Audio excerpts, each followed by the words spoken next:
일본 정부는 후쿠시마 오염수 방류와 관련한 가짜 정보에 대응하기 위해 인공지능 AI를 활용하는 등 대응을 다각화하고 있습니다. 일본 정부의 이 같은 움직임은 단순히 오염수 대응을 넘어 중국, 러시아 등과의 정보전을 위한 일종의 전초전 성격이라는 분석이 나옵니다. 도쿄에서 김세호 특파원입니다.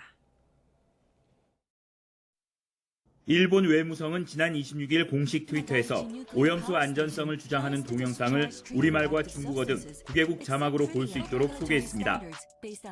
또 AI를 이용해 인터넷상의 가짜뉴스 검색도 한층 강화하고 있습니다. 최근 국제원자력기구 IAEA와 일본 정부의 유착 의혹을 보도한 한국 인터넷 매체 기사도 AI로 찾아내 수시간 만에 일본어, 영어로 반박에 나섰습니다.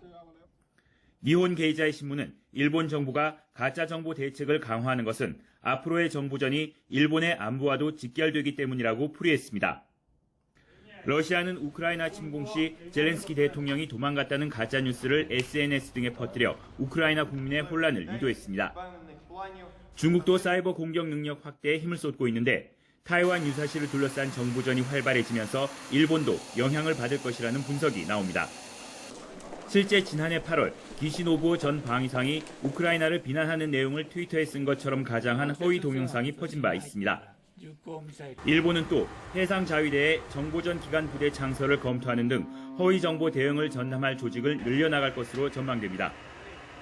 다음 달 18일 한미일 정상회담에서 오염수 대응 방안이 의제에 오를 것으로 보이는데 이 자리에서는 가짜뉴스 대응과 관련해 한층 폭넓고 구체적인 공조 방안에 대한 논의가 오갈 것으로 예상됩니다.